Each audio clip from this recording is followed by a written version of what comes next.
What's up, Beneil? Gentlemen, how are you? Good, thank you. How are you? Good. Good. What do we make of Arman, man? He's a fiery, young up-and-comer with a lot of talent. It's an interesting matchup. How do you see him playing out? I think he's a stud. You look at him in every aspect. He can fight. He can grapple. He can strike. He can mix it up. And he's 27, I think, or 26. He's a young kid, and makes him dangerous. You know, when you're young, you grow in leaps and bounds. So I don't look at him like his last fight or the fight before that. I look at him like a better version. What could he do to be better? I look at that version and I prepare for that version. Yeah. In a way, preparing for a younger guy like this, does it keep you sharper, right? I mean, obviously you're going to be trying to grow every time, but knowing that you're fighting almost a younger version of yourself, do you have to sort of really push yourself to the edge and make sure you can meet him head on? It definitely, I guess you could say, it adds a little wood to the fire, you know, just to make sure I get up in the morning and I make sure I work all the young guys in the gym. But that's like nothing new. I have two requirements for retirement. One is I'm going to get in that octagon and I won't feel anything. When I have that, I'm done, right? And my other one is when these young guys start outworking me. So if I have somebody in the gym who's outworking me and they're younger than me and I can't keep up with them, I'm done. Is this a weird fight to take for a man at your point in your career? Because people who watch this sport know how good Arman is, right? But the casual fan maybe won't recognize that name as much. So for you, is there a case of, well, if I go in there and beat him, people might not recognize just how good a guy I beat versus, if I go in there and I might lose to him, it's a younger guy that people don't really know about. Do you know what I mean? You know, Luke Thomas asked me this question. And he asked like this: what do you gain from this fight? And I would say in terms of status, nothing. I gain nothing from this fight. If I win, I don't think my ranking will change. If I lose, I'm definitely going to get dropped quite a bit. But I'm an athlete who loves to compete, and I like to compete with the best people in the world. And I believe he's one of the best people in the world. So that's what motivates me to compete. It's not an issue of rankings. It's not an issue of status where it's going to lead me. I want to make sure before I retire, I fight the best guys in the world, and I think I'm doing that. Win or lose, do you see Arman as someone who's going to be fighting for a title one day? Yeah, it's hard to not see it. He's 27. I don't know. Is he 27 or 26 exactly? But one of those. And he's got such a bright future. For sure, I think he'll fight for the belt. And I think, I think he could definitely be champion one day. With your own title aspirations, right? Obviously the setback against Charles, but should you beat Arman, probably most people would say maybe one more against a bigger name. Is that how you see it playing out before you could get to a title shot? Yeah, I think that's how it would be. I need one more bigger name. But it's tricky for me. For some reason, my standard seems to be a little different. So I would assume one more, but you never know. They might have me do just two more. Yeah, maybe. What happened with Dustin? I saw recently in an interview you said you were getting offered that fight twice. Why has that fight not come together?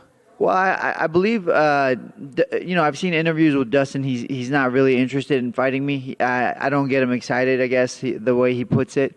But from my understanding is when John Jones got hurt, they were hoping to boost that card up with Dustin Poirier and myself. And they called him, and he wasn't interested. And I believe they even tried for this date. This is what I was told. I'm not sure what he was told on his side, but they were also given the option of fighting this date with me, and he turned down both of them. So that's what I've been told.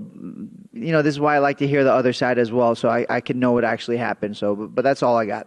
Do you kind of then think, well, if he has turned it down twice, I may as well just forget that fight because clearly he's got no interest in it, and you have to look at other names? Yeah, I mean, I don't talk about Dustin Poirier like I want to fight him. I just mentioned him when they asked me to fight him. Like I moved on. You know what I mean? When before Charles, he was an option. I said yes. So that's why we talked about him. Now I mentioned him because I thought there was a possibility. That's it.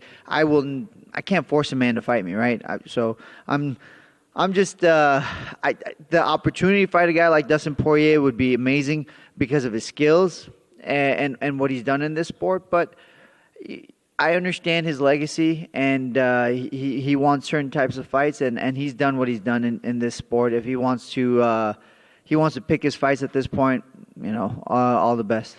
The reason I ask is because not for the first time in your career, should you win this, you'll be in a bit of a weird spot, right? Because the three guys above you, Gaethje doesn't want to fight until he fights for the title. Charles is fighting for the title next. You've got Islam, the champion. It kind of puts you in a spot where, who do you fight? You're going to be asked to fight down again.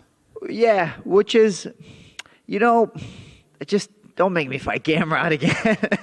But I guess that's my only thing. Gamrot, man, that guy was such a stud. Gamrot was an interesting fight because typically when I fight, I can feel people breaking, and he never broke. And that it scared me at the end of the fight. I was like, bro, I couldn't break this guy. So I would have to probably fight down, like you said. And unfortunately, Fiziev is out. So, we'll see. This is looking so far ahead. Ideally, I would like someone ahead of me, but it is what it is.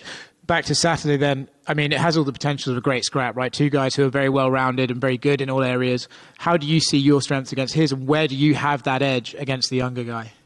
I think the edge is going to be in an experience. I think I'm more experienced, and I can find little things here and there to create a greater gap between our skill sets. So a little bit here, a little bit there. I'm hoping I can create a bigger gap and then find that finish, whether it be a submission or a knockout.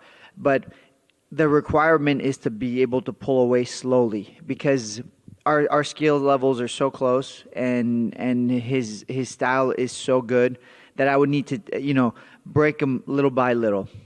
Nice, man. Hey, Beneil over here.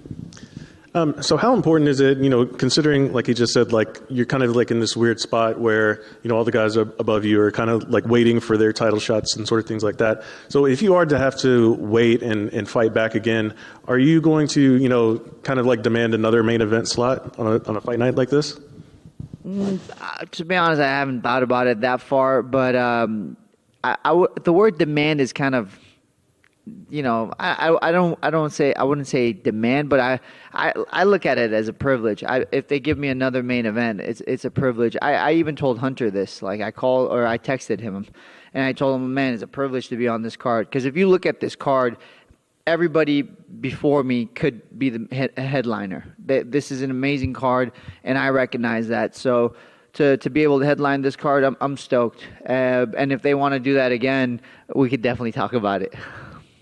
And, like you said, it is a stacked card. So how important is it to fight in front of a crowd, especially like a crowd like the Texas crowds that get really rowdy, especially for the main events?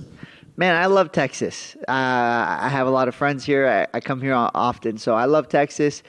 And to be able to fight in Texas is great. I had a really big win against Tony in Texas, and I didn't have the crowd on my side, but afterwards it was all love. It was something about Texas, man. I love the Southern hospitality. I love the way people treat each other, and I'm looking forward to fighting in front of the fans. And obviously, like the last outing, it snapped that lengthy winning streak that you had. Is that one that you want to get back? Because I don't believe you've had a rematch with anyone that you've had a setback to. So. Yeah, I want to get all my losses back. So, of course, I can't understand an athlete who loses and doesn't want that rematch back. I really believe I didn't perform well that fight, and if I do perform well, I can win that fight. So I would definitely want that fight. But man, if you offered me right now all my losses, rematches, I would take them all. I would. But that's that's a little bit of my OCD as well. In your training camp you just had, is there anything in particular you focused in on that you see of Arman that you think that you need to zero in on? Well, I would say he's a great kicker, and he mixes up his striking to takedown. So something I had to be aware of. His ability to mix it up is very good, and I would say it's very high level. So, you could say he's not the best striker, but he's very good at striking. He's not the best grappler, but he's very good at grappling. And I think what elevates his game even more is his ability to mix it up. So that's just something I have to be ready for. Sweet. Thank you, guys.